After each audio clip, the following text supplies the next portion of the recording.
Bam, bam, bam, bam. Hello, everyone, and welcome to a new episode of Hey Listen. Da, da, da, da, da, da, da. I can hear all of the voice lines over this. It's never gonna be enough. Hold out until the very end. This is the first time I'm looking at the lyrics of the song, and I realized I've never known any of the things that are said in this song. That is great. So fucking addictive. I do think the Persona 5 soundtrack is worse than the one from 3 and 4. You, fuck you. You eat my fist. But just the wink. Eric, That's a perfect still right there. okay. That's the wrong song. Eric. Eric, what is your pipe song? Isn't Jack first? Jack, what is your pipe song?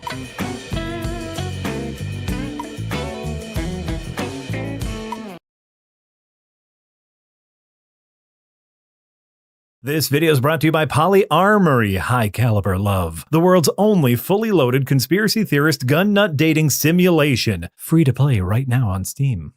These woke liberal elites are coming right now to take your guns. Do you love your guns?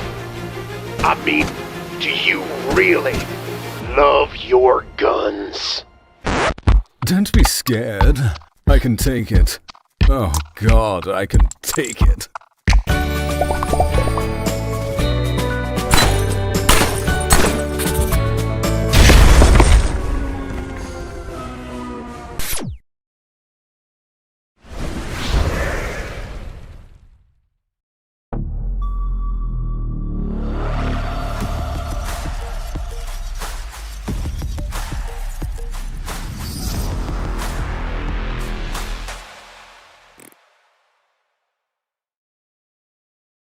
Hello, listeners. It's me and an empty chair and Marty doing a podcast. Oh, he's back. Welcome to Windbreakers. I'm Yahtzee Crucial. I'm joined by Marty Sliver and Jay and Ludo. Hello, everyone. And an adorable dog whose tummy I am petting slightly off camera. Let me just rotate the camera down so you can see that. Oh, the pups. Yeah. So if his head accidentally presses the button on the keyboard that makes the stream end, you'll know why. So it was Marty's turn to pick what we're talking about on the podcast this week. Yes. And why don't you fill us in on what you've come up with, Marty? I've come up with a bit of a psychological exam / personality test. There's no wrong answers to this, but I've come up with 20 separate prompts. A lot of them about video games, some of them not about video games. And I wanted to toss it out to the group to see where we lean in our enjoyment of things. These are going to be individual games. These are going to be things inside of games, things that don't have anything to do with games. But I've been curious about this one. I wanted to kind of pull the trigger on this and see how it works. Well, I'm sure there are no wrong answers, but there will be answers that will make everyone think we're freaks. This is true. There's no wrong answers, but there's certainly right answers. We'll kick things off right with the thumbnail. All of these are going to be 3 different things. All of these things. Oh, okay. First, can we shag, marry, kill? Can we? I guess we can shag, marry, kill. Which of these Pokemon do you want? Also, let me tell you, about an hour and a half ago, I gave the questions to Eric, and he made little images for a bunch of them, which is just incredible. Nice. So first off, where do you guys land in Gen 1 Pokemon starters between Bulbasaur, Charmander, and Squirtle? Well, I don't know much about Pokemon, obviously, but I understand that we are recruiting an animal into a fighting league. So bearing that in mind, when it comes to choosing between something that can squirt water or something that can throw leaves or something that can burn things alive with deadly flame, I think I know what would be the logical choice for me. Well, mine is and has always been Squirtle. Squirtle's my favorite Pokemon of all time. The Tortoise is my favorite animal. I absolutely love him. Would always pick them as a kid. Tell Evie you said that. Oh no! But also, it's a good pick because it counters the odds. If we're in a battle, I counter him. That is true. See, the thing you're not thinking about, Yachts, is yes, you need a fighting critter to help you in the wild, but you're also picking a best friend. And do you want like a little lizard with an attitude problem to be your best friend? Or do you want a Squirtle who has sunglasses and could occasionally smoke cigarettes? In my headcanon, Squirtle smokes cigarettes, but I don't think he does in the show. or the Game Boy. Yeah, he was the Sunnies, he's cool. Which generation had the fire Pokemon that was a small, adorable dog? Isn't that the new one? Pompon? Yeah, I think it's the new one. Yeah. Yeah. There's like a Pomeranian, I think, in the new one, who seems very exciting. Yeah. Okay, so no love for Bulbasaur. Bulbasaur can get fucked. Bulbasaur's my second favorite. I think Charizard might be one of the most boring, or like Charmander, but Charizard specifically, the third evolution is the most boring Pokemon. Is it one of those like he's just too popular for his own good? Well, so I just think it's boring. What the fuck is Bulbasaur supposed to be? I mean, Charmander's a salamander, Squirtle's a turtle. What the fuck's Bulbasaur? I think he's like a little dinosaur. Where was the last time you saw a dinosaur that looked like that, had a big onion on its back? Well, none of these things are real. Yeah. The problem, I've also haven't seen a lizard whose tail is on fire. Well, obviously you didn't go to the same high school I went to. Okay, that was our start. Let's go on to this next one. Okay. Favorite franchise that debuted on the original NES: Mega Man, Castlevania, Final Fantasy. We're going full franchises here. We're not going individual games, just full franchises. Mega Man, Castlevania, Final Fantasy. Well, I never had an NES as a kid. As you know, I was a computer boy, and I only came into all of these franchises relatively late. But of them all, I would definitely set fire to the ones that aren't Castlevania, because Castlevania has given me much joy, and the others haven't. I thought that's where you were going to land. Jay, I know you're relatively early in your Final Fantasy journey. I am, but I was going to pick Castlevania 2 while you were reading off the list, but then you got to Final Fantasy and I was like, oh, damn. Because, I 6 is incredible, which is SNES, not NES. But but this is just full franchises. I just picked these three because 7 they all is debuted. so good, and what I've played of 9 is fantastic. That as much as I do really adore Castlevania, I think Final Fantasy will be my pick, just because those recent ones have been Now, amazing. what if you could only choose the 8th game in each franchise? Would you still choose Final Fantasy? What's the 8th game in the Castlevania series? Hang on, I'll look it up. Probably one of the GBA ones, I would say, because there's 3 NES games. There's a Super Nintendo game. Okay, going by the Wikipedia list of games in the Castlevania franchise, the 8th Castlevania game is Super Castlevania 4. That's insane. That has a 4 in it. How is it the 8th game? That's Castlevania 4 is a good game. So yeah, some of the tech I'd in pick that game is Castlevania. wild. Yeah. No love for Mega Man. I know Casey would choose Mega Man. Casey's a Mega Man boy, ride or die. I've never been able to get into Mega Man. I've tried a couple times and I just don't get it. I've never heard you obviously as a lore expert of Mega Man. Yes. How do you feel about it? I've played the first couple when I pissed about with NES emulators back in the day. They never really took. Sure. I think I got as far as the Yellow Demon in one of them and didn't bother finishing. Oh yeah. That guy's mean because he puts his body on one side and then he puts his body on the other side. I know. What's with that? Do that? I hate it when people do that. It's that simple. This is non-gaming now. Best horror franchise: Friday the 13th, Nightmare on Elm Street, Halloween. Oh, that's easy for me. I got to go with Friday the 13th for old time's sake. Yeah, I mean, you seem like you've always gravitated toward. You've been a Jason man. Yeah, well, I always used to love playing. I watched all the Jason movies back in the day, and I always used to love playing Friday the 13th, the game. Actually, I played Dead by Daylight over the weekend as part of the stream. And you know what? I played it some more on Sunday when I wasn't obliged to. Insane. Wow. On public servers and shit. And I enjoyed it, and I might play some more. You played on public servers with the randos? Well, what I discovered is that there's no voice chat in Dead by Daylight, which immediately improves it in my view. You just turn voice chat off, mate. It's in any game. You don't have to. That's the beauty of it. There has to be voice chat in Dead by Daylight. That's insane. Well, there isn't. I don't think there is. That's crazy. There is not. I checked because I went straight to the options menu to mute other players. I didn't have to because there's no voice chat. That's actually beautiful. There's something the game speaks to you or doesn't in that way. Jay, where do you lean? Oh, as Nightmare on Elm Street for me. I absolutely adore those movies. They're so camp. Was it Rob England who plays? Mm-hmm. Who plays him is just absolutely incredible. Yeah. I love the creativity in the kills and the set pieces in every single movie. Like even though they're formulaic, like all of these franchises are, they at least try and do something interesting with the dreams for each of its characters. Like there's I can't remember if it's in the second or the third. The guy who's suicidal and Freddy puppets him with his own veins and stuff. That was a Nightmare on Elm Street 3 Dream Warriors, and you're thinking of the character of Philip. There we go. You know his name. I think Nightmare on Elm Street has the most indelible images in my mind. I think of certain things from Nightmare on Elm Street the most of these franchises. I do think Halloween 1 is the best movie. I was about to say, yes. If it's like single movies, then Halloween definitely. But you said franchises as a whole. I did. Halloween has been all over the place, consistency-wise. I would say Freddy Krueger was definitely the most marketable. Yes, but he's funny. And he spoke. These other dudes don't speak. Yeah. But if you want consistency, I got to go with my boy, Jason. Mm-hmm. Well, I think Freddy versus Jason is actually a pretty fun movie. So I thought the same thing. I saw it in cinemas. Imagine that. Ooh. There you go. Oh my god.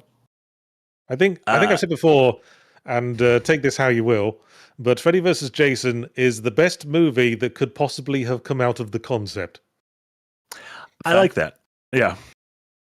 That's a good way to put it. You know what? You could see any of those movies in any of these three cities. Which of these three cities would you rather live in? Liberty City, Vice City, or Los Santos? Oh, blimey. Obviously, Liberty City being Grand Theft Auto's New York, Vice City being Grand Theft Auto's Miami, Los Santos, LA.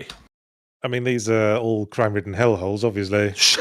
They surely are. I guess I'd go for Liberty City. Because you know the old saying, too dumb for New York City and too ugly for LA? I'm just the second part. I'm a smart boy, and I want to go to intellectual coffee shops and shit. There you go. Yeah, I just want to live on the East Coast. I don't want to be in the sweaty California or down in not Miami. So yeah, I think I'll go for Liberty City as well. I just think there's more places to hide when shit goes down. There's lots of corners, mate. Yeah, that is true. Easy. And there's culture. You go to the museums. It's nice. And coffee shops. Because famously, Miami and Los Angeles do not have coffee shops or museums. Or corners, no. Or corners. Don't have corners anywhere to hide. Well, I don't like Los Angeles for a number of reasons. It's driving in LA is true hell. Okay.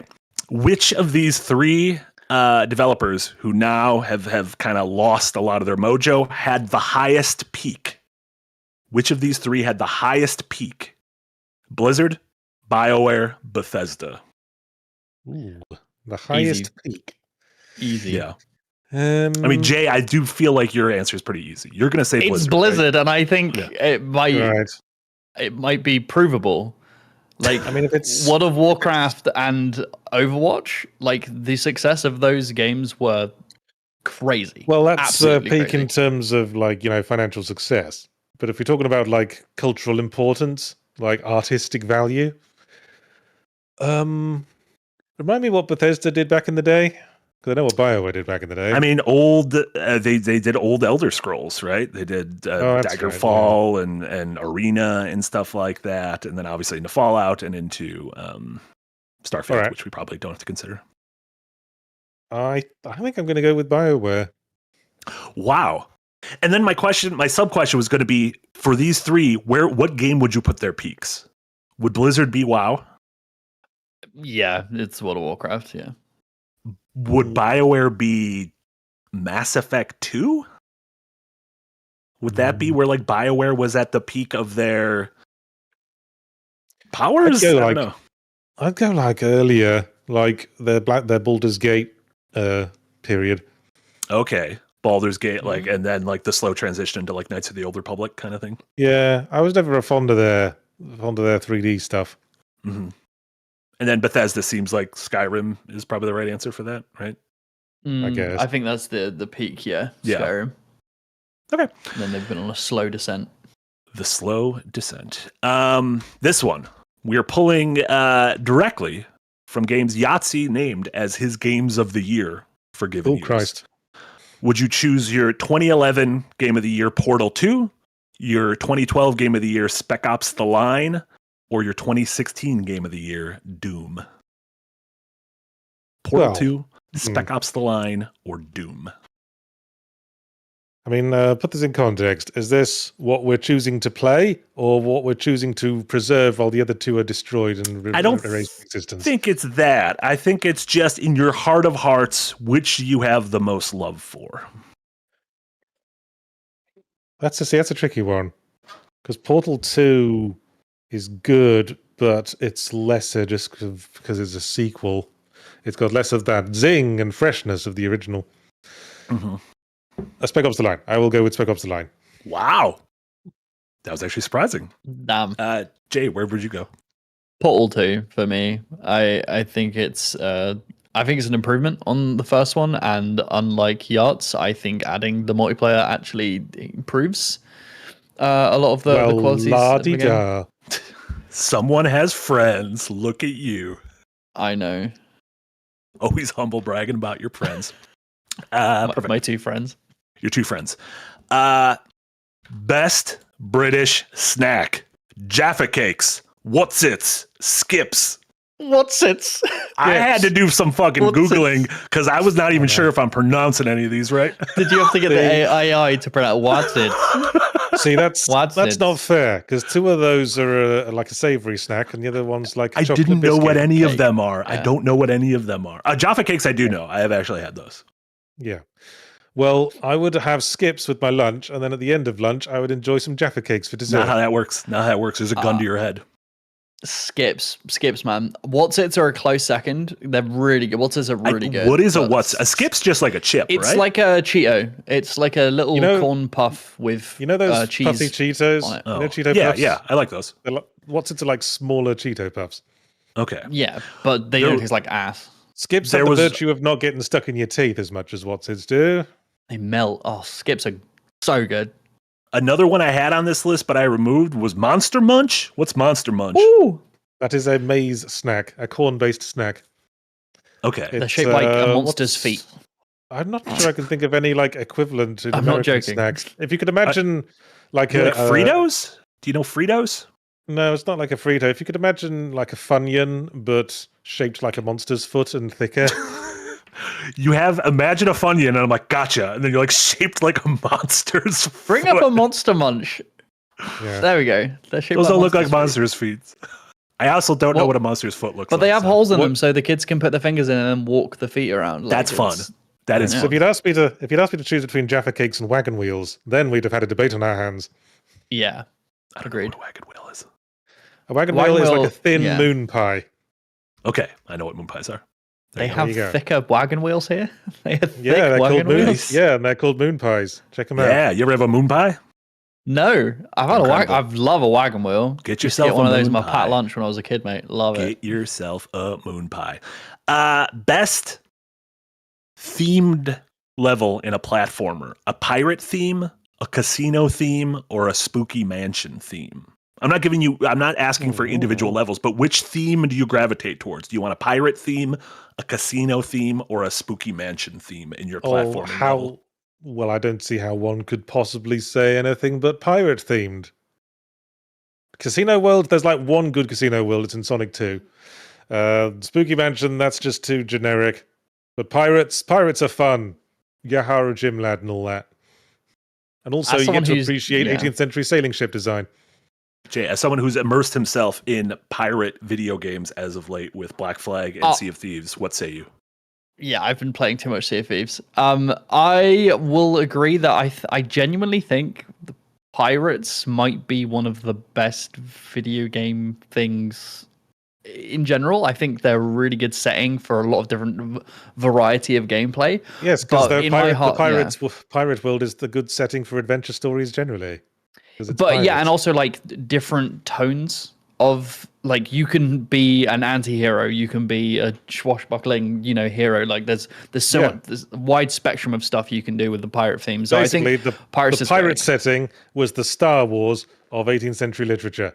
You could do anything in that setting. Mm-hmm. I like that. But that being said, I am going to go with Haunted Mansion because I love the vibe of a Haunted Mansion.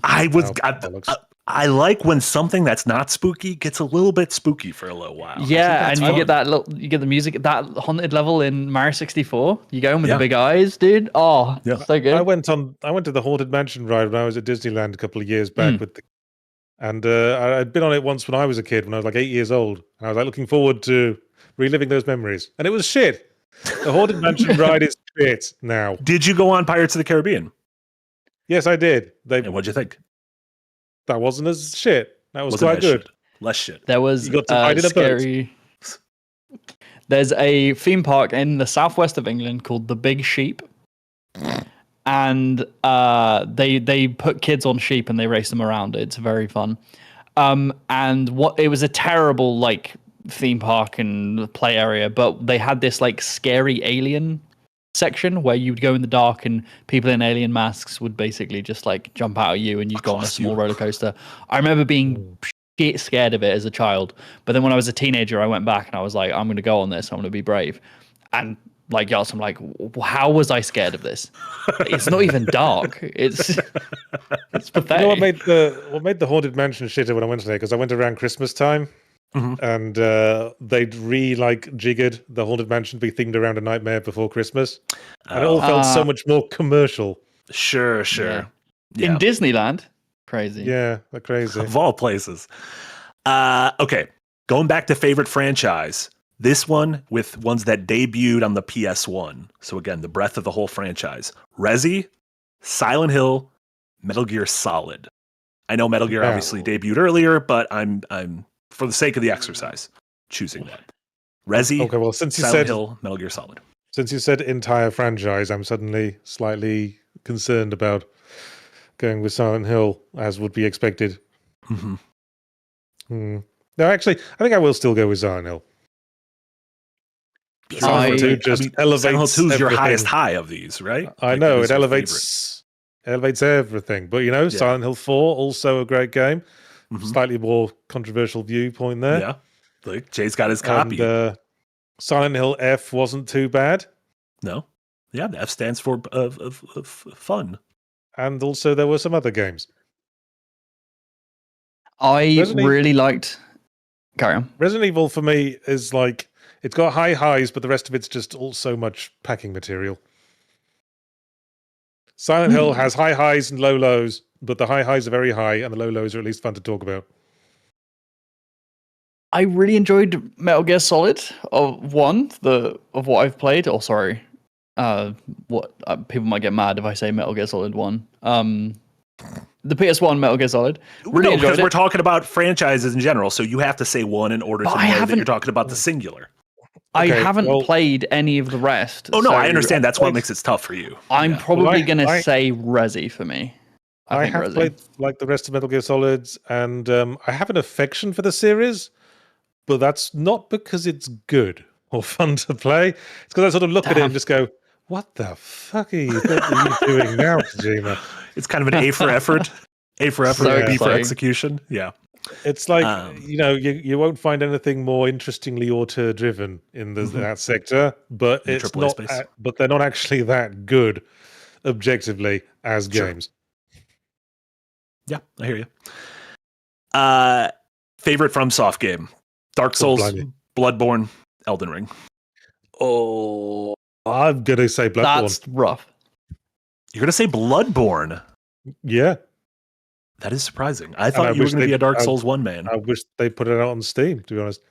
Well, Dark Souls, of course, sets the tone, and great games. It's such a difficult pick. But Bloodborne, I love the theming. I love the world. I love Lovecraftian shit. I love British shit. What's not to like? Yeah, Bloodborne's the one that got me into the franchise. I hadn't played any fully until Bloodborne came out, and in the lead up to it coming out, I went through the Dark Souls games 1 and 2, and then got really excited for free. But I do think out of all of these, Elden Ring is the best game. I think it does its open world really, really well. This incredible amount of varied weapons and play styles, and I think even for all of these free games, it does its narrative in its most straightforward way, even though it's still a convoluted mess. So I think Elden Ring for me. Still, I've never finished it. It's a long game. Jess has finished it 3 times in the last month. She's got that platinum fever or whatever. She's got 100% illness. Yeah, whatever it is, it's terminal. Eric, sorry, I forgot to. Eric wanted to make an argument for casino levels before using one image. Why, Eric? Why do you think casino levels are the best kinds of levels? It's because the horny cowboy neon sign from Sonic Adventure. I honestly thought this was from that gambling game. Yeah, that gamble in the proximity of your mates. Turns out there's horny neon signs in a lot of things. So shout out to that. You were mentioning British stuff earlier. Oh my goodness, more British stuff. Best Beatles song. Hey Jude, Let It Be, or Yesterday? Well, of course, none of these, because the objective answer for what is the best Beatles song not how the exercise works. Not how the exercise works. Also, not the best Beatles song. Absolutely, that's not the best Beatles song. Okay, Sgt. Pepper's Lonely Hearts Club Band. Hey Jude, Let It Be, Yesterday. Oh, man, that's all soulful Beatles. I was listening to the car radio the other day, and Look What You Done by Jet came on. And I was thinking, this is Jet at their most Beatles, isn't it? Because it's a very soulful Beatles song. You can believe like that's the Beatles. Oh God. I'm going to say Let It Be. Let It Be is the best song of those 3. There you go. And you said, Hey Jude. Hey Jude almost gets it for the sing-along bit at the end. That's fun. Yeah, that has a hopefulness to it that I like. Yeah. But Let It Be is it's got the sing-along factor. It's just nice and heartfelt. It's a good song. Beautiful. Yeah. Yesterday gets my cogs moving. So. Your cogs? My cogs, not my gogs. Your good old games? My good old games. It gets churning with that. Okay. Best in-game ability. A double jump, a charge shot, or a parry? I'm so fucking sick of parries, if I'm honest. Double jump. Ooh. Okay. So you're done. Friendship with parries over? Yeah. Too many games have parries. They've overdone it. Double jump and or charge shot, new best friend? I'm going to say double jump because that is the best option in traversal.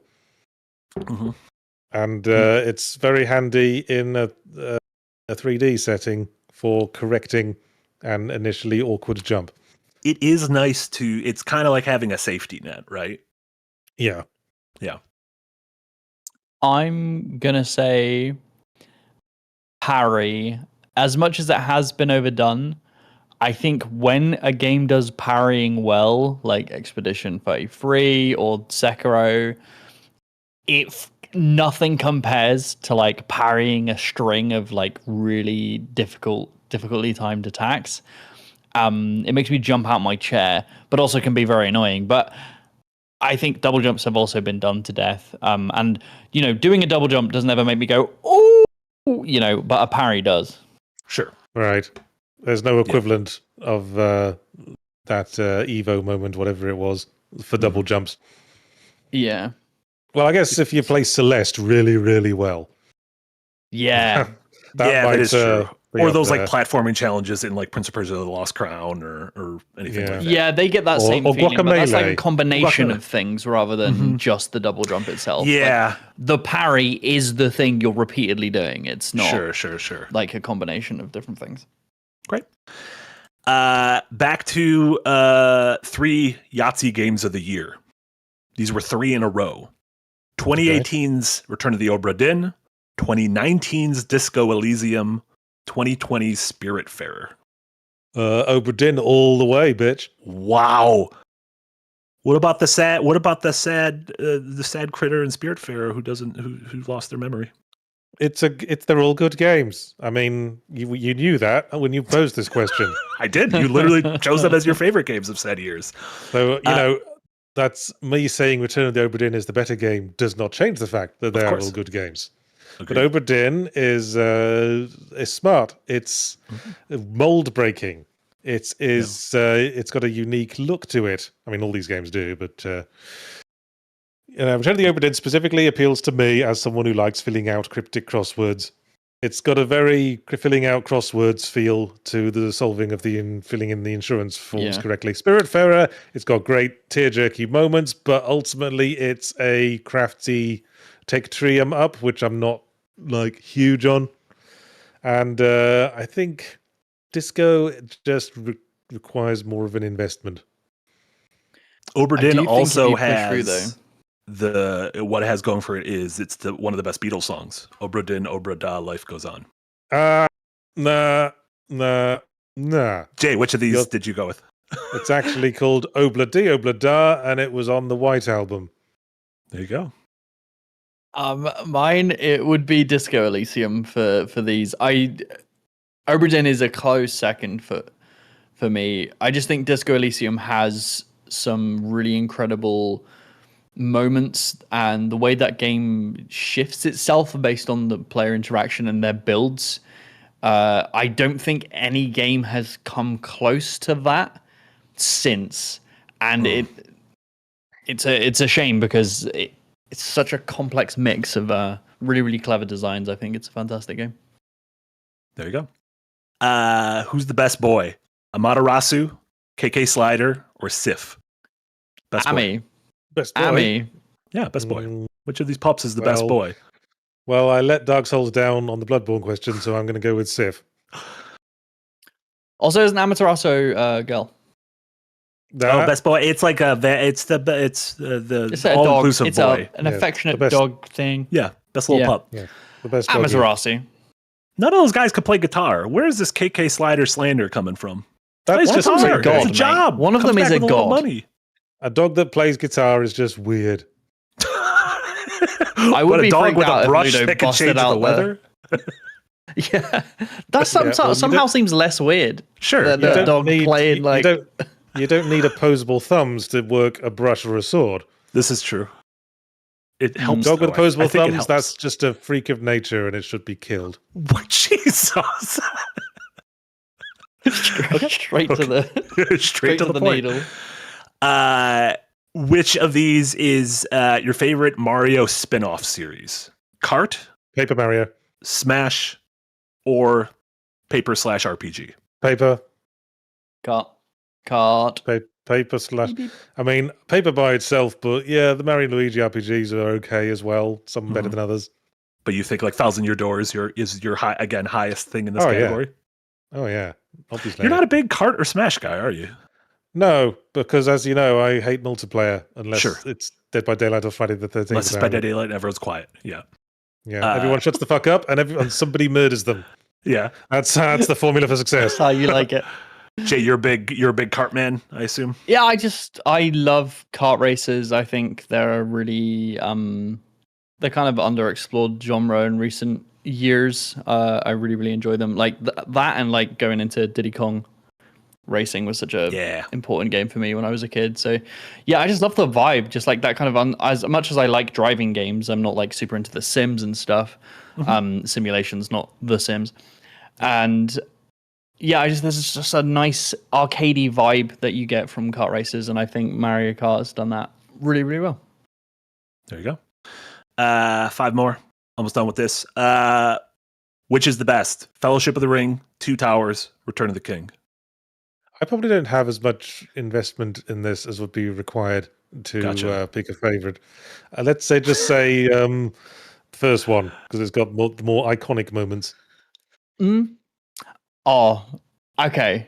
Essay incoming. I rewatched these like 2 weeks ago. Oh wow! I'm a huge fan of all of them, but I was watching this movie and I had this thought. I was like, this is the best one, my favorite, and that's Return of the King. I think Return of the King has all of the foundations laid, all of the motivations, and it's just non-stop.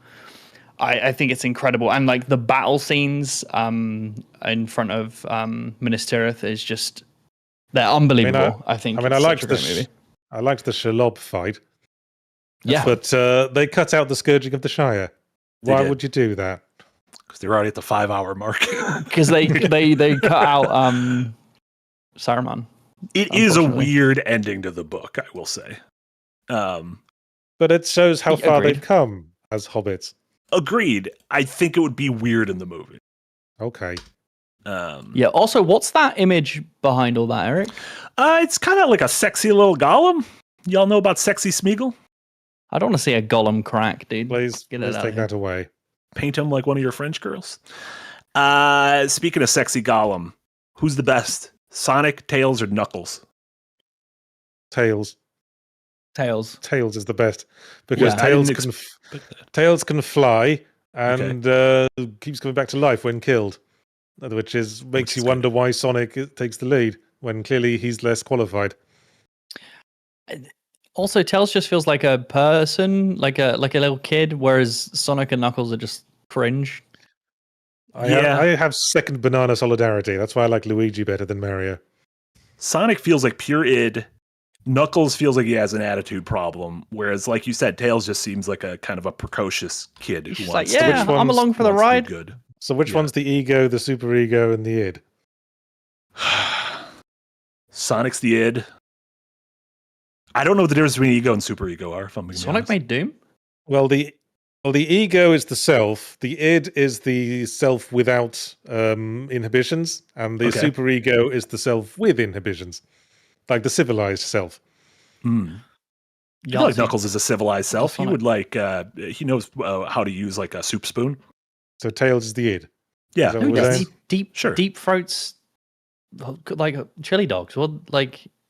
He doesn't deep throat. He just regular eats them. You don't have to say deep throat. That's what it is. Last favorite franchise one. This is in the fighting game category. Street Fighter, Mortal Kombat, or Tekken?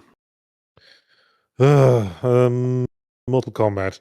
Just because I'm affectionate at how horrible their story modes are. In a cheesy way. Yeah, I've got affection for Mortal Kombat. I just feel like it's more memorable. I find it difficult to name, a lot of characters from Street Fighter. Really? Ken. I remember Ken. Ryu, I feel like Dalsim. I can't name anyone. Chun-Li, Zangief, Blanca. I can name a lot of Street Fighter ones. I can't name anyone from Tekken. I don't know a lot of Tekken ones. Is the fat guy in Tekken? King. I feel like every King is in Tekken. He's like the wrestler with the tiger head. I don't know. I feel like every series might have a fat guy. Mortal Kombat doesn't have any fat guys. Mortal Kombat needs more fat guys. Yes, it does. It's got Bo Raicho.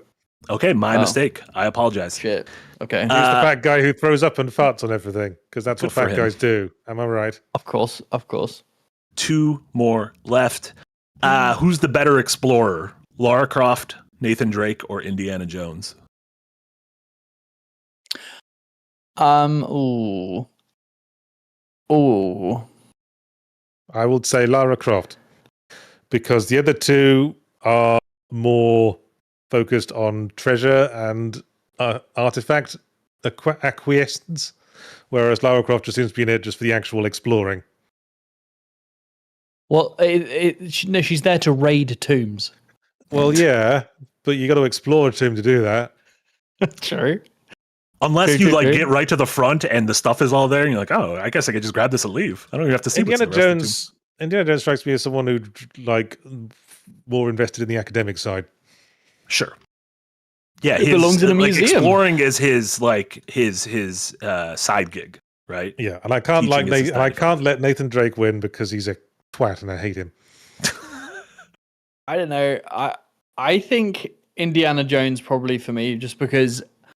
Well, each one of these stumbles upon supernatural happenings while going after some other, piece of archaeological booty. But I think if you factor in like what they've done and the things they've uncovered, I think Indiana Jones has uncovered the most and also does the best with it.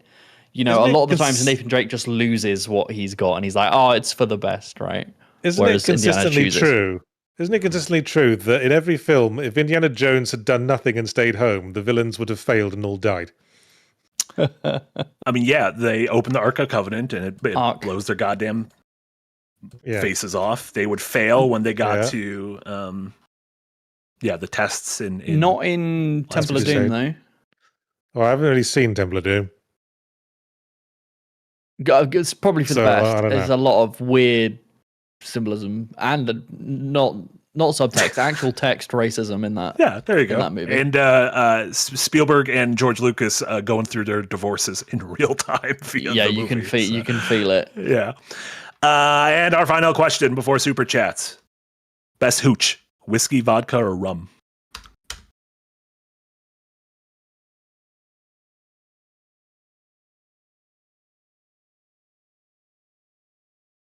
I'm torn. It got so silent for a while, and I was like, "Am I still here? Did I leave?" I'm going to say rum out of pirate solidarity. Pirate solidarity. Rum. Yeah, I like a spiced rum and Coke. You know, sure. But I'm also on the whiskey sours. I don't think vodka should get anything because vodka is like doesn't taste of anything. No, and vodka just tastes like whatever you put in it, which makes it good to have. Yeah, but gives us Bloody Marys and whatnot. It's not winning any prizes by itself. Sure. I like my spirits straight. I know you're a cider man, right? Yeah, I really like cider, but when I have spirits, He's I like cider drinker. All right, I am from Southwest B. I just like straight spirits, and I think whiskey is one of my favorites because of just like, I think out of the taste profile by itself, I think whiskey is the nicest. That warmth to it, like it's so nice. So I think I'm gonna go for that. I think whiskey. There you go. Okay, we did it. 20 questions up, 20 questions down. We now know more about you guys. Boom. I'm more of a light beer drinker these days. I like a cerveza of an evening. So do I. I'm a big fan of like a Corona on a nice summer afternoon. I think I'm allergic to hops. I have never had a beer I liked. Surprising that you like double jumps then. I know, right? Yeah. Okay. I mean, there's quite a variance in beers. I mean, I like the slightly less flavorful, as I say, the lighter ale. It's just like drinking a refreshing fizzy water. That's what people say, and I don't get. There's like an aftertaste to it that I find revolting, and I want to put my finger on what that is, so I can be like, "Hey, it's this taste I don't like," so people can suggest ones that I wouldn't. Jess is like peeking around the corner. What? That old Monty Python joke. Why is American beer like making love in a canoe? It's fucking close to water. That's good. I like that. Also, we have scanned the results. The analysts have looked at them, and because of your answers, one of you is a psychopath. We're not sure which one, though, so we just have to. We'll figure that out going forward. That might be easy. I'm sure the super chats will have some extra questions for us after all that. Starting with who gives $50. My goodness, that's Lord! Boom. That's a magenta super chat. That is. And says, "Hey, listen, here's some money." Hey! After the Hey Listen show that just went up on our Patreon. Yeah, new episode live on Patreon. All four of us on the pod right now were on that episode along with Jack. That's a ton of fun. Remember that, the $5 tier and above, you get all sorts of goodies. That's up. Jesse's new Clueless commentator about the World Cup is up. Great stuff. I put some Commodore 64 music into Hey Listen, and it blew everyone's minds. It was shocking. Genuinely shocking. Anyway, Blue Team K087 gives $4.99 and says, "Yahtzee, who are your Persona 3 to 5 waifus? I went with Mitsuru, Rise, and Makoto. Jay, have you played Fire Emblem? And if so, favorite for me, Awakening." I don't think I played enough of Persona 3 to have a waifu. I never actually finished it. And I hadn't decided by the time I ended. Obviously, I went for Chie in Persona 4 because she's my waifu. And I also went with Makoto for 5 not because I had any particular affection, because that seemed like the most natural pairing. For Joker. I mean, the other waifus all have like an obvious like other person they could go with.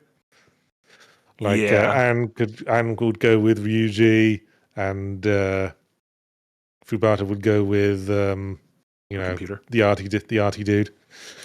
I was also Mitsuru in 3, although I completely agree. I think the weakest selection of waifus. I'm a Risei in 4, and I'm a hot take, a Kasumi in 5 Royal.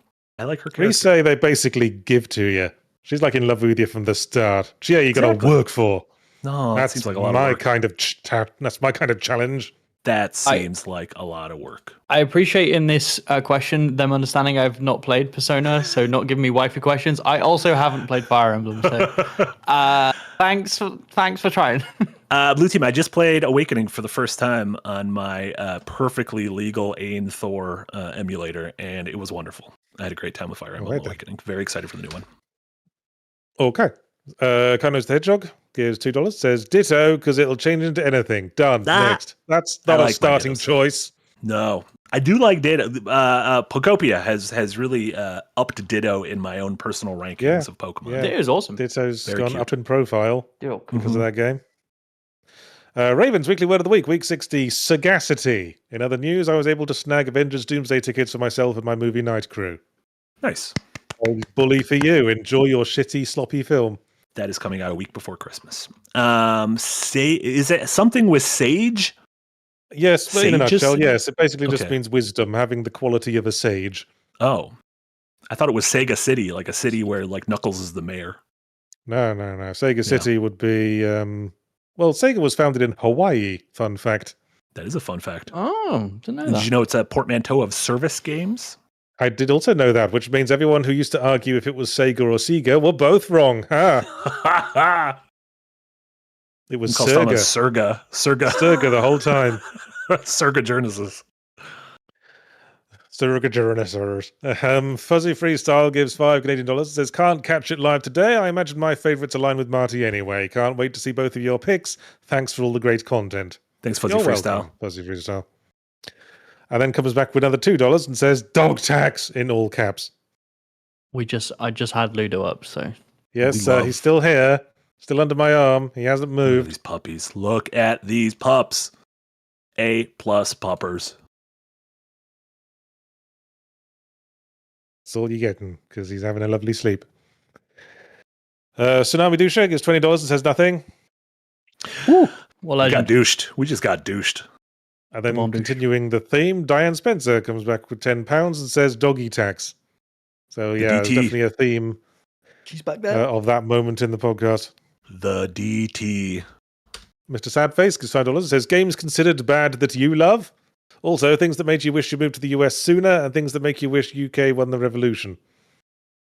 Well, those are hard because those don't have individual things inside of their categories. No. Got to give 3 things. I always say Silent Hill 4 when people ask me for a game I considered bad that I like. A game I love but would not recommend it to anyone. Yeah. Wish you moved to the US sooner. The food's good. Post 60s wartime rebuilding era when everything was going really well. And everything was cheap. Yeah, food's good for sooner. Won the revolution. Health insurance. What the fuck are you guys playing at? I know. Yeah. That's all that about. Yeah, it's bad. It's bad. It's not good. And where's my brown sauce? The real question, where's the brown sauce at? That's what I keep asking. Specialized stores. That's where it's at. Yeah. Squirtle Squad gives $5 and says, JM8 and Marty got the first question right, disappointed in Yahtzee. Well, suck my dick, Squirtle Squad. You have an obvious bias. You can't answer this question. You can't have your starting Pokemon suck your dick. It's not allowed. Well, you say if you catch a Pokemon, it's allowed, but not the starter. Then it's legal. Oi, is that your starter, mate? Can't be doing that. Put the cuffs on. But that Pidgey along Route 1? Oh, that Pidgey, yeah, mate. Have fun. Lina Loki-kun gives $2 and says, can't believe Yards never knew the Shalottosaurus. That can't be a real thing. What is that? Is that shallots? Like onions? No, of course, no, it's Bulbasaur. It's not real. Yeah, that's what Bulbasaur is. Oh, it's a shallot goof. I looked it Yeah. up like a fucking idiot. God damn it. I got goofed. When you Googled it, did it come back and the AI said you're an idiot? Yeah, Google's like, you thick? What's Yeah. going on? Do you need assistance? Yes. I put 3 onions in my bolognese, and my wife says, "Isn't that rather shallot?" That's good. Did you just make that up? No, Oh. although I did make it up, but I was just repeating it from a time I previously said it. Oh, that's great. I thought it was wonderful. Anyway, Connors, their jug is $5. Says, off topic, just now found out Nintendo encrypted some USB-C cables to only work for Switch 2, further proving they're the Apple of the gaming industry. Well, yeah, walled gardens and all that. Well, Eric updated us and said lots of people burn their Switch 1 with cheap docks, so I think it's out of device protection rather than locking devices. Oh, always got an excuse when Nintendo does it, haven't we? I'm just reading what Eric wrote. Okay. Anyway, Witticism is $5. Says, can't catch this one live, so I was just going to generically ask for everyone's favorite color. Turns out that's on topic. May even have been covered. Black. Obviously. I like a jungle green. Sky blue. Ooh. I like a color that has a descriptor beforehand that could also be a themed level in platformers. Sky. I also like I also like dark red. If I'm kitting out a character with customizable outfits, obviously black, but the highlights have to be dark red. Mm-hmm. Okay. Zaratha gives $5. It says, of course, JM8 would pick Final Fantasy. His love for Triple Triad knows no bounds. This is true. I do love beating up children in a flying school with cards. And then having your rules spread across the land like an STD. There was this one kid that he would run around the garden in the city repeatedly, and I was just farming him for cards, and I would just chase him around the building, go, come here, you fuck, and just beat him up. It was a terrible time. I hate that game. Little Luke Kuhn gives $5. Says, got to take second wind on a proper LA food and museum tour, only 60% of which will involve being stuck in traffic if we plan well. where are you going to take us? The fucking La Brea tar pits. So we can go, yep, that smells like tar, all right. What about the Getty? George Lucas has a nice big museum he's opening up. Can I go back to San Francisco now? I miss the smell of human excrement. Yay. It does smell of piss. It does smell a little bit like pee and poo. But no, it smells a lot like piss. Overwhelmingly. Juicy Jeff gives $5. Says, I'll fight Yahtzee on good 3D Castlevania. Lament of Innocence PS2 was a fine move to 3D, ignoring the bland level design. A+ music, art style, and whip. Well, thanks for making the argument for me, I suppose. You said bland level. As soon as you get to bland level design, like that can't be. You can't say was fine, but also bland. Right? But also the very important thing was bad. No, there are no good 3D Castlevanias. I agree. I agree. I really like the Lords of Shadow. I like Lords of Shadow. I'm a sucker for a beat 'em up, and I just love the Castlevania like vibe. It's good things. Just like God of War, like Germanic mythology edition. Wait there. Anyway. Wait there. What do you got there? What's in that box? Oh, look at that. Ares. Connor's the Hedgehog gives $2. Says, fave Sonic biome, chemical plants, ruins, or casinos? Chemical plants is the best music. Also, there's no other game that really does chemical plants. That feels like a very Sonic thing, whereas ruins and casinos, you get a lot of What games. about Crash Bandicoot? Does that do chemical plants? There's mad science laboratories. Yeah, that's that true. counts. Yeah. What's the secret biome you get to when you press the power button? That's my favorite. Happiness. Yeah. Yeah. The dark one. There you go. Yeah. Jam on Toast gives $1.99. Says, my wife has collected all Korok seeds multiple times. Have you had her checked out, Jam on Toast? That is wild. That's like 900. You get a piece of poo at the end of it. That means Hestu gave you a piece of poo several times. Must be a fetish thing. Well, if I was playing Dark Souls, I might appreciate a piece of poo because it inflicts toxic. You are truly our loathsome dung eater. There you go. Give me a soul. Vivianimus gives $5 and says, further info on snacks. Sherbet UFOs were created as a way to sell leftover communion wafers. That is a fun fact, Vivianimus. It's very funny. I went to uni with someone who bought an entire sweet store box of those UFOs, ate them all. I am fond of those. And shit themselves. at they uni. would. Mental. Because that's what happens if you eat too much sherbet. How laxative. Apparently. Wait. So what are they? What do they do to communion wafers that makes them good? So it's like communion wafers that have been like stacked together, and then there's like a pocket of air in them, as you can see, and inside it's like in England we call it sherbet. It's like fizzy powder. Okay. I don't know what you'd call it here, but and they're kind of bland, but on the inside it's kind of sour and like tangy.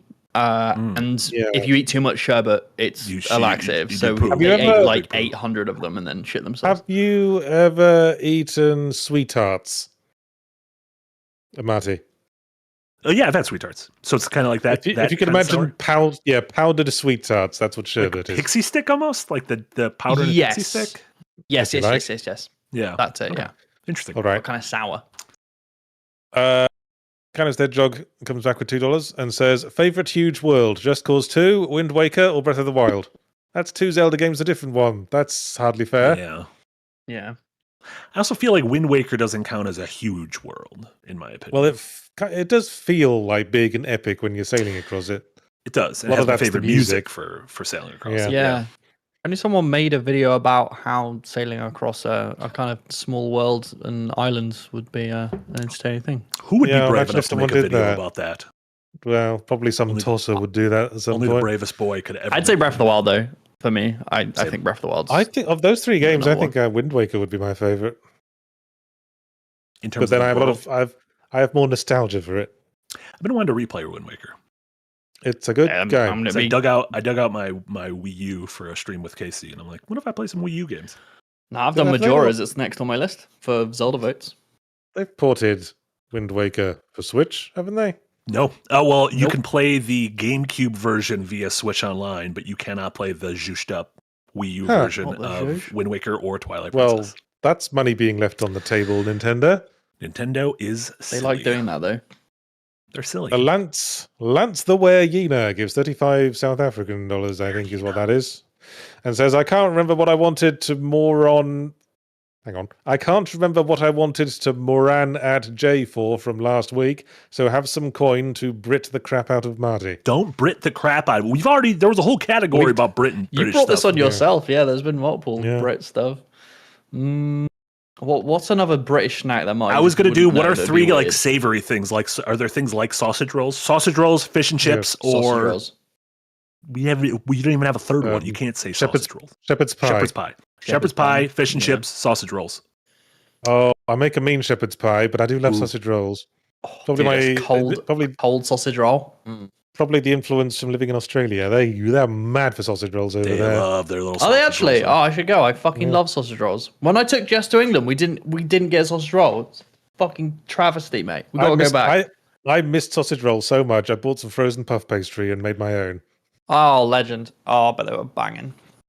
No love for fish and chips? Where's the fish and chips love? Beans on fucking toast. I will die on that hill. Beans on toast are so good. It comes with beans. Hey, how's this? It comes with beans. Beans on toast with mini sausage rolls hidden under the beans. Get the fuck out of here. What are they doing down there? Come on. I can't afford to go back to England at the moment because of the fucking war. People talk about Scotch eggs. You got any Scotch egg opinions? I don't like cooked eggs in any form. You're not an egg guy. Yeah, that's right. I don't like scrambled eggs. I don't like boiled eggs. I don't like Scotch egg. I'll eat the sausage around the outside of a Scotch egg and leave the egg. What about then just eat? Yeah, at that point, just eat a sausage roll. Yeah, just have a sausage roll. There you go. King and Commoner gives $10 and says Mortal Kombat either stopped taking itself seriously or takes itself way too seriously, and either way, it's become hilarious. I would agree. I think the joke's worn a bit thin by the latest one. I had that exact same feeling last night. I watched The Equalizer, and I was like, man, this movie's taking itself really seriously, but a lot of really stupid stuff is happening. Why did you watch The Equalizer of all, like? Because we were watching House of the Dragon, and I wanted to watch a movie, and we just got HBO Max, and I was just flicking through, and I was like, oh, I've never seen The Equalizer. I've heard they're dumb fun. I'll put it on, and I was just baffled by the weird juxtaposition of tone. But hey, there are still people who think Starship Troopers takes itself seriously. These people are silly. What? Yeah, I know. There are people who are bad at watching movies. They're like bad at like understanding art. Some people are just deaf to satire, you know. Mm-hmm. I know people who use subtext and they're all cowards. There you go. Yeah, exactly. Anyway, Lina Loki Kuhn gives $5. It says, also Tails' name is Miles Prower, which makes him American. Otherwise, he'd be kilometers per hour. USA. He might be British. But, you know, I think I'd respect someone called kilometers per hour. I'd follow that guy's podcast. Wait. Oh, does Tails actually have a name? Is he called Miles Prower? Tails Miles per hour. You didn't know. You didn't know his real name is Miles Prower. No, I play good games. No, he's just got a nickname because he has two tails. Yeah. Which makes me wonder. Oh, he's not just called Tails. Tails is his nickname. His Christian name is Miles per hour. What's Sonic's real name? Ogilvy Maurice Hedgehog. Mm-hmm. Yeah.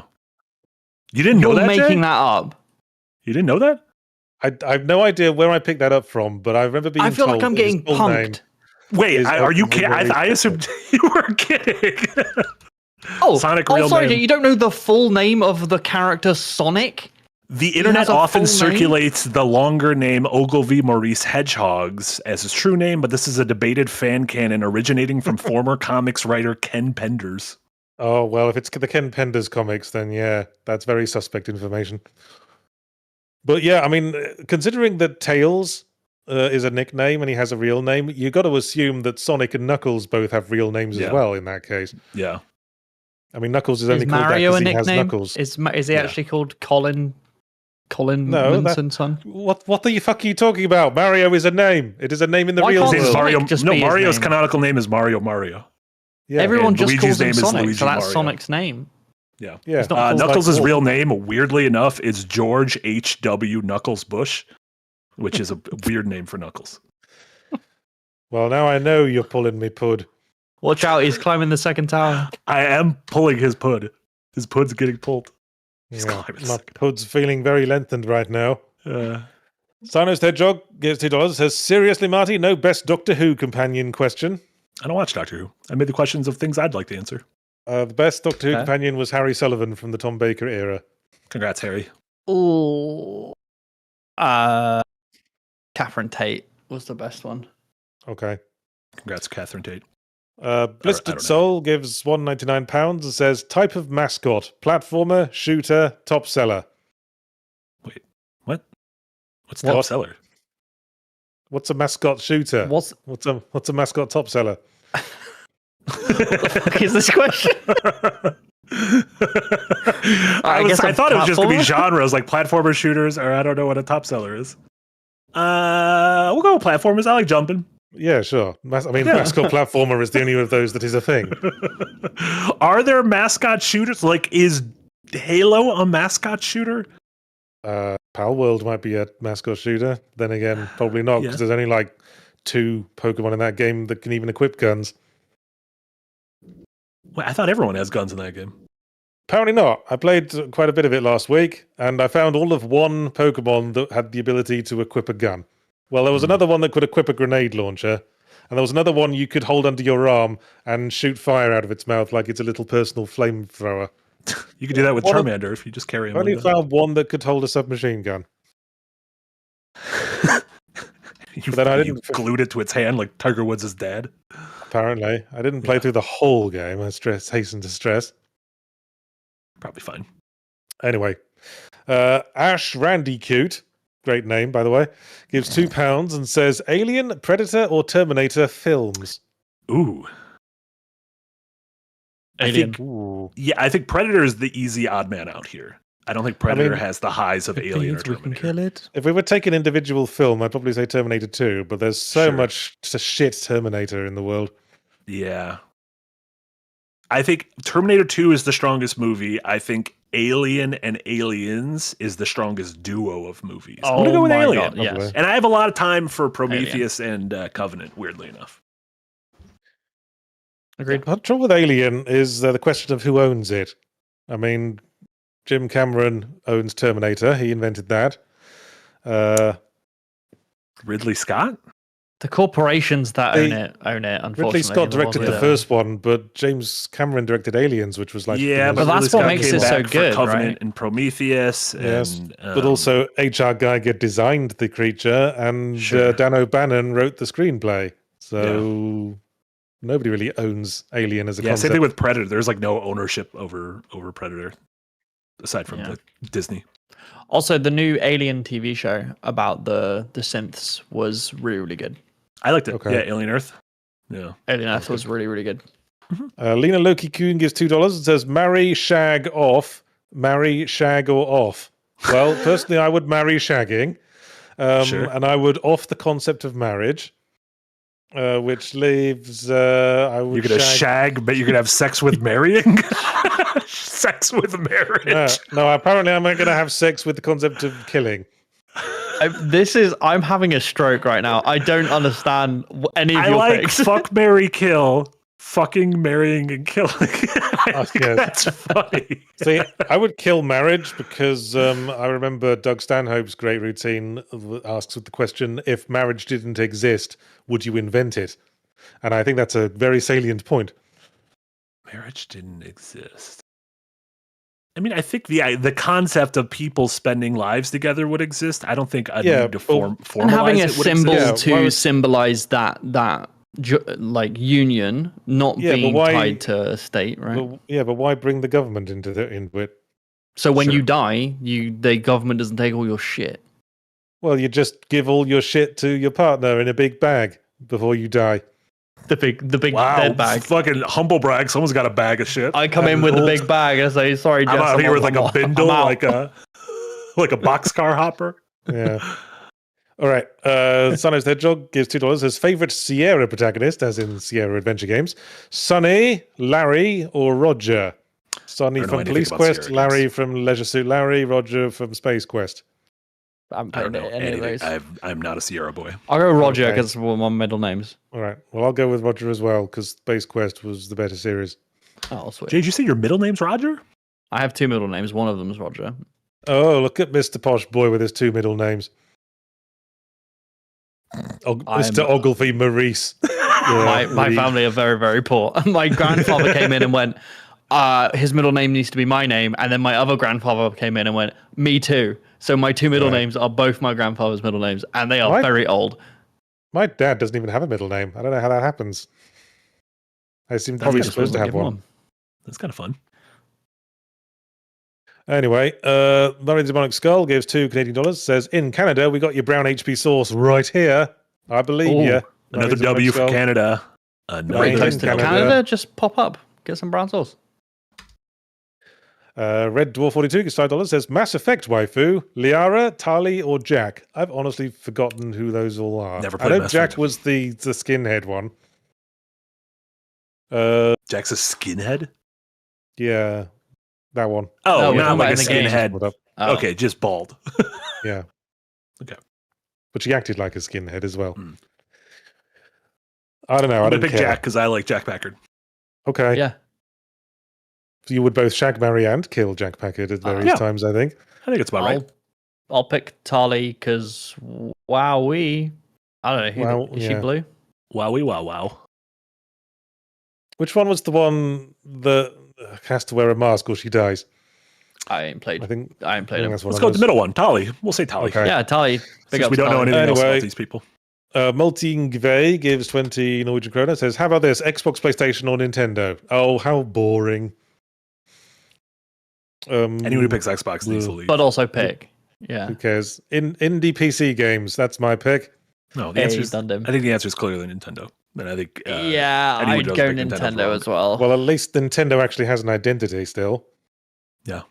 Xbox has a box. And releases games. Yeah. Kid Budgetic is $2. It says, favorite super chatter, Tsunami, Phil, or Fungus? Oh, it's trying to spread a little tension between the super chatters. Can't pick. Honestly, I can't You're all tell wonderful. apart. Yes. You're all supporting us. You're all the best. You're all I like that magnanimous answer. All of you are great, except for one of you, and you know who you are. Yeah, fuck you. Yeah, gonna make everyone kind of freak out. Thinking I'm talking about them.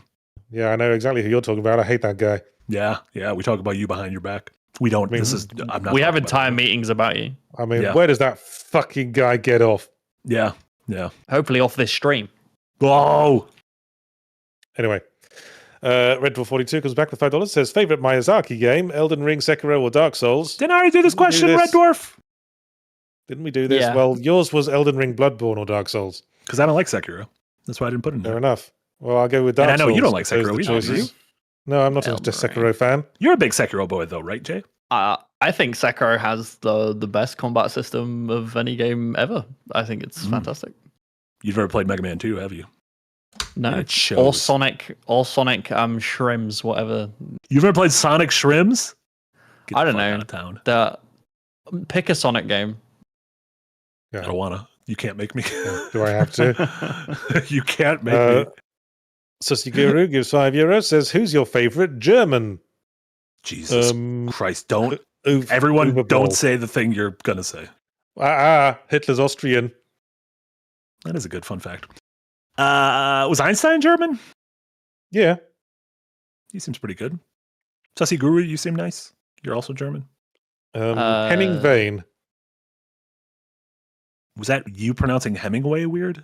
No, Henning Vane. He's a German comedian who lives in England and basically gets all of his mileage out of the fact that he's a German living in England. Gotcha. Looking up best German actor. Who do we think I'm the trying best? to think of Christoph Germans. Waltz. I like Christoph Waltz. He's fine. I was just thinking of him. I was going to say, he was German. who's that guy who was in Das Boot? John DeBoot. No, I think he was the guy who was also in The Mouth of Madness as the big villain in that. Sam Neill? No, he's not German. He's from New Zealand. Also, rest in peace. Rest in power. Rest in peace. Maybe Jürgen Pruchow. Yes, Jürgen Prochnow. That's what I'm thinking of. Is Shout out that to Jürgen? Johnny Boy? Yeah, Ooh, Werner Herzog's also a good choice. A lot of good that's Germans not the out one there. who said Johnny Boy. Smoke up, Johnny. The guy in the Lina painting from Ghostbusters 2. Lina Loki Kuhn gives $2 and says black pudding, Yorkshire pudding, or real pudding. I think you're doing black pudding and Yorkshire pudding a disservice there by implying they're not real puddings. I think base neutral pudding, sweet pudding. Yorkshire pudding for me, because you can put sausages in it and call it toad in the hole. What's the difference? I know black pudding. What's Yorkshire pudding? Yorkshire pudding is like a batter. It's basically like a crispier pancake.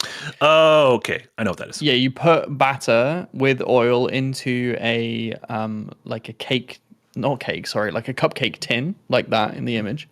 And it rises because of the heat of the oil. It rises up and puffs out, and then they usually have divots in them, so you can fill them with like gravy and stuff like that. They're really good. I will say though, black pudding is for me. I fucking love black pudding. I think it's lovely. Which is just basically sausage. Whereas a degree away from sausage. Yeah. Except it's made of blood. Also, we got a Ko-Fi dono from Habanar. Thank you so much, Habanar, with the Ko-Fi dono. Late to the stream, so apologies if this was already covered. And then asked 3 questions. Favorite video game... Well, you asked so many questions here, Habanar. Favorite video game character and voice/motion actor. Favorite Adventures Night character besides your own. And musical instrument you can't play but wish you could. Lightning what was round. the first one again? Favorite video game character. It's the same answer. All of ours is Tails. Yeah, okay. No, say his full name. Say his Christian name. I already forgot what his name was. Prower. No, I already forgot Sonic's name. What was Sonic's name? Ogilvy Maurice Hedgehog. Fucking hate that so much. Makes me laugh every time. Favorite Adventures Night NPC? Well, does it have to be an NPC or can it be another player character? Oh, it could be another player character, just not your own. I would say Sigmar is my favorite. Sigmar's the beating heart of the show. Yeah. Yeah. Booga Beppo for me. Get glazed. That waste of space. Shit. I got fucking roasted. I think you came out. I don't want to spoil anything for this season. I think you came out with some of the funniest moments in this recent season. Dang. I like I like Anus Quiver's songs.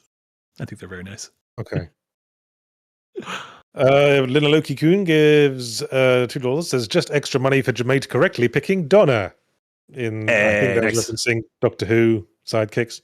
Yeah, Donna, 100%. Yeah.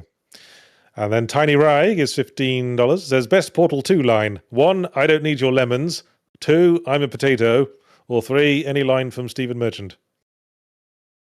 Those line, it's tough to choose a line without like seeing it in its full thing. No, Get it's the not really context, about yeah. one-liners. It's like a contextual jokes. I'd say think Stephen one- Merchant then. I think he was fantastic.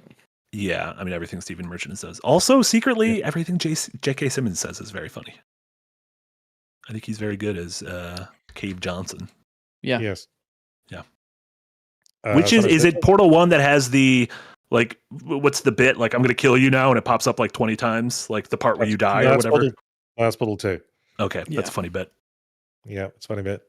Yeah. Gareth Jog gives $5. Says, do you plan to include certain projects in your autobiography? I know LDO/ego review isn't central to your career progression, but we all still love it. Let me tell you about this autobiography I'm writing. Very little of it is about me because I have led quite a boring life. I started reviewing video games and then didn't move for like 20 years. So it's mostly a history of video games and my reflections on the games as they came out themselves and their significance. Yeah. Like I like the idea of a history of video games through the lens of what spoke to you at the time. Well, there's so much to go through in terms of video games, so it's the best angle I could think of, really. Yeah, and it feels like the one where it's like you don't need to do like, well, I need to research these genres because I don't know them, because it's like, well, yeah, these are your favorite things. The stuff I know about. Yeah, I think it's a fun idea. Did you know Rise of the Triad was originally going to be Wolfenstein 2? I knew that. I did not know that. I put it in my book. That's a fun fact. There you go. Far Too Many Frogs gives $2. Says Digimon partner Devimon, Gomamon, or Patamon. I don't know anything about Digimon, and I don't know any of those words you just said. I like Patamon. I think Patamon's cute. Where I'm a big fan of Garurumon, because I think the name Garurumon's funny, and then he turns into a werewolf and his name's Garurumon. Whichever the Digimon... That would imply that was a man Garurumon. Because that's what the he kind of does look like a man. He's on 2 legs. He's wearing jeans. I complained about this. Oh my God. Sonic Unleashed came along. Sure. It's like werewolf literally means man-wolf. Yeah. So were-hog should mean man-hog. Yeah. And I don't want to see Sonic's man-hog anytime soon. Hubba hubba. Say his full name and then say man-hog. Ogilvy Maurice Hedgehog Man-hog. Nice. Thank you. Actually, I think I'm starting to come on to Sonic now. I think I might start playing. Yeah. Hubba hubba. Yeah, you're coming around to Ogilvy Maurice. I am. J75th Ferret gives $5. Says, have some money because I like y'all. Also, I'll give another 5 if Marty gives us his best Ric Flair woo. Woo! I don't know if my microphone picked up any of that, but I wooed very loudly. That was pretty good. Yeah. Make that noise. Big fan of Ric Flair. Styling and profiling. Ric Flair was a wrestler who was big in the 80s and 90s and aughts. He's like 1 million years old now. Sussy Guru 2000 gives €5. Says, favorite Star Trek Doctor? Bashir, every time. From Deep Space Nine. Because he's, played by the wonderful Sidney Gelfadhil, who was also in Game of Thrones. I'm a big fan of early season Beverly Crusher. Yeah, we all know why, don't we? I like the relationship with her and Picard. I like it. I think it's sweet. The characterization of Beverly Crusher in Gene Roddenberry's original notes was she was supposed to reflect how enlightened the future was, because she is a widowed mother of a teenager who's also really hot. Yeah, that's to show how we've advanced come the future so far. is. How far we've come. MILFs can be really hot still. What a time to and be doctors. I don't know any Star Trek doctors, but the greatest fictional doctor of all time is Tony Chopper from One Piece, who is a reindeer who ate the human fruit. And he's a great doctor. Yeah. Well, there you go. What? Yeah, Tony Chopper. I need to start watching that. It's good stuff. Red Dwarf 42 gives $5. Says, I missed the part of the show, which is why I missed the From Software question. Sorry. Now I feel bad that I yelled at you, Red Dwarf. And Nick Knoll gives $5. Says, if you had the head key from Lock and Key, what one book would you pick to instantly know cover to cover? Book must fit inside your head. The encyclopedia. The thing about an encyclopedia is I feel like in 2026, a physical encyclopedia wouldn't have, No. it'd be missing a lot of information, right? I mean, the uncut Encyclopedia Britannica is like 25 volumes, and even that is like shrivels in comparison to the internet. But knowing the definition of every single That'd be a word dictionary. in there. Oh shit! Yeah, well, that's a dictionary. We were talking about the encyclopedia. A dictionary could be. A dictionary is a good choice. Dictionary is a good dictionary. choice. Yeah, just a fat dictionary. Know every single definition. Yeah. Well, I know that anyway. Oh. I think the correct answer to this question is Dan Brown's The Da Vinci Code. Imagine you roll up to someone at a bar, you're making a little small talk, and you quote them a line from the Da Vinci Code, page 115. Well, I suppose the advantage there is that you don't have to waste time actually reading the fucking thing. I would glass you if someone did that to me at a bar. What's your favorite? Oh yes, what's your favorite The Da Vinci Code quote? Is it the bit where the main character is described as Harrison Ford in Harrison Tweed? That's good. Oh my God. How did those books get popular? We used to be a country that read a bunch of bullshit together. Everyone would be like, yeah, I'm reading this piece of shit this summer. What stopped that? Was it 50 Shades? People don't know how to read anymore. As soon as it became smart, people stopped doing it. It's the loss of the monoculture. It is the loss of the monoculture. Yeah. J75th Ferric is $5. Says, your mic did pick it up. Love it. Money well spent. I appreciate you, Marty. Shout to Ric Flair. Shout to the Figure 4 leg lock. Nerast 2561 gives 25 rons and says, preferred controller layout, Xbox, PlayStation, or Nintendo. I think this comes down to where, if we were to ask ourselves, where is the X button? What's our immediate? Where would we immediately say the X button is? Yeah, bottom. The bottom of the 4. Yeah. Yeah, now you mention it. That was my first thought as well. I think I'm a PlayStation guy. I still legitimately do not, by memory, know the buttons on Xbox and Nintendo, which is insane. But PlayStation, I know the buttons by memory. Agreed. I think Xbox is A on the bottom, X on the left, Y at the top, and B on the right. Nintendo, I couldn't fucking venture a guess. Yeah. A at the bottom, B. No, shit. That's Xbox. I will say though, I think the Pro controller is the nicest fitting controller. I think it feels the best, but I feel like layout wise, I think I'm not a fan of Nintendo's geometric shape controllers. They don't fit nicely into my hands. Pro controllers feel nice. Pro controllers are lovely, but that's a pain in the ass, or that's an additional thing you have to buy. Oh well, the super chat, that was the last super chat, but they just keep coming in. Sussy Guru gives €5. Says, if forced to move, would you move to a desert planet or an ice planet? Well, this is just do you prefer being really hot or really cold question, I suppose. I'd rather be dead than Super 1. Well, I used to live in Australia, so I guess I'd go for the desert. Yeah, I don't want to be really cold, but I'd rather be a little bit cold than a little bit hot. It's easier to wrap up than it is to cool yourself down. Well, you say that, but what if you're lost and don't have many resources to hand?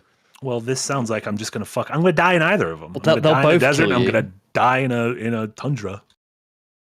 Okay. Where would you prefer to die then? Volcano, I think, would be cool. I think yeah. I think it'd be fun for your last thought to be like, oh, dang, I'm melting. Like Gollum went out the way I want to go out. Biting a little guy's hand off, or a little guy's finger off, and then just melting to death while I got my clutching a ring. Hand. Yeah. I mean, if you gotta wonder how that feels in like the fraction of a second that you're still conscious. Yeah, probably a bummer. Yeah, you probably think, well, I've made some mistakes in life. Yeah. Imagine if that happens to everyone who achieves their goals. Like Gollum's whole goal was to get the ring back, and he finally got it back, and then he was just engulfed in lava. And it's like, imagine if you finally defeat a boss in a game, and then just the entire room fills with hot magma. You're just like, oh shit. Yeah, give Miyazaki any ideas. I finally got a book on the New York Times bestsellers list. Immersed instantly. Immersed in magma. I probably wouldn't know straight away if I'd hit the New York Times bestsellers list. That's something you find out like a few hours after the fact. I'd just be mysteriously killed by lava and never know why. Shit. We'd be on a pod and your camera would just slowly fill up with lava. I guess I'll do the rest of the super chats. Guess he got onto the New York Best Times list. Multi-Ingve, who is, of course, Fill My Ass Up, gives 50 Norwegian kroner and says, favourite region of the British Isles, England, Scotland or Wales? I got to say Scotland the brave. That's where my family's from. I want to visit Scotland. Well, go on then. That's all What's going on in Southwest, Wales? mate. I don't know a lot about Wales. What do we got going on over there? What kind of Wales fun is stuff? Got family in Wales. Wales has lots of hills and male voice choirs. Hills and male voice choirs? Yeah, lots Yes. of sheep. It's a meme, but there's lots of sheep. Is that where that one theme park you went to was? No, that's in the southwest of England, which is my pick. Wales is to England what New Zealand is to Australia. Like the stereotype of the people who shag sheep all the time. What's the American version of that? Is there an American version of that? I don't know. If you like, as an American, what group of people from your country are the most likely to have sex with a sheep? Sex with a sheep? We don't have a lot of sheep here. Yeah, I guess that's the We problem. got we probably got some cow fuckers here in the Midwest. Okay then. Yeah.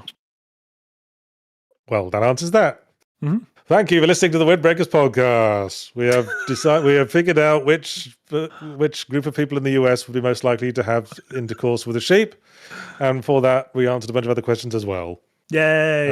Don't forget this content all week on Second Wind, some as enlightening as this, including my fully ramblematic video on Wednesday, which will be this week it's the viewer's choice review, Slay the Princess, that was decided by Patreon voters.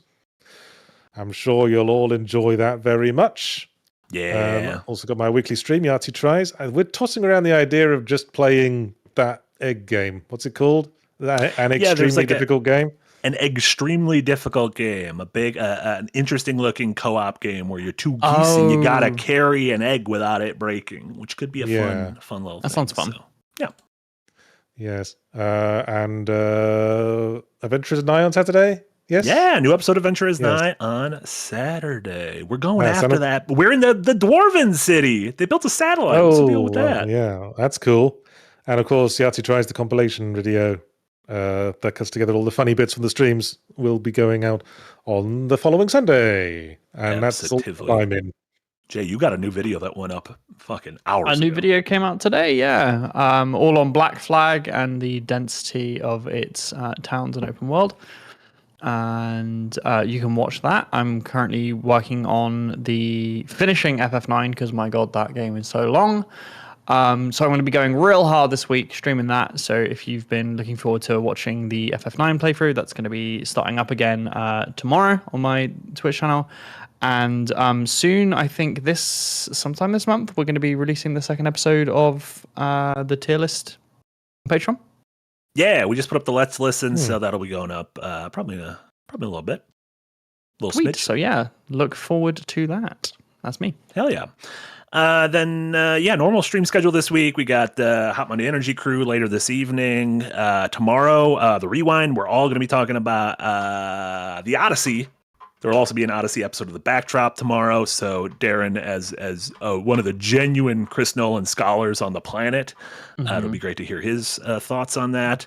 I mean, and then as a reminder, you don't say that facetiously. He's literally written a book on quite literally, written a book. I think he was quite literally a Christopher Nolan scholar. And then as a reminder, I'd let the Phoenix Tier know, but we were going to do our Waterworld Week Patreon hangout watch along on Wednesday. That got pushed because Jack's not able to make it. We will reschedule that and let everyone know. So just as a reminder there. And as a reminder, Friday at I believe 10 a.m. Central, I want to say, is when Jess and Jenna are doing their Stardew Valley bingo that you guys helped fund. So that'll be 10 a.m. Central on Friday. Bingo part 2. Fun as hell. Look at the little picture of the sleeping puppy. Do you just see Toffee's blep? He's got quite a blep going on. Cutie. Big old blep. Incredibly cute. Cool. Yeah, that's about it. Right. Well, I guess that'll be it from us and our adorable doggies. As we say, I'll see you on Wednesday. Bye, everyone. Enjoy the rest of our content. Bye. Remember to like and subscribe and join the Patreon. Yeah, we were talking about you, numbnuts. Lycanthrope. And so join the Patreon. It keeps us going. And maybe I'll post more pictures of Toffee doing bleps.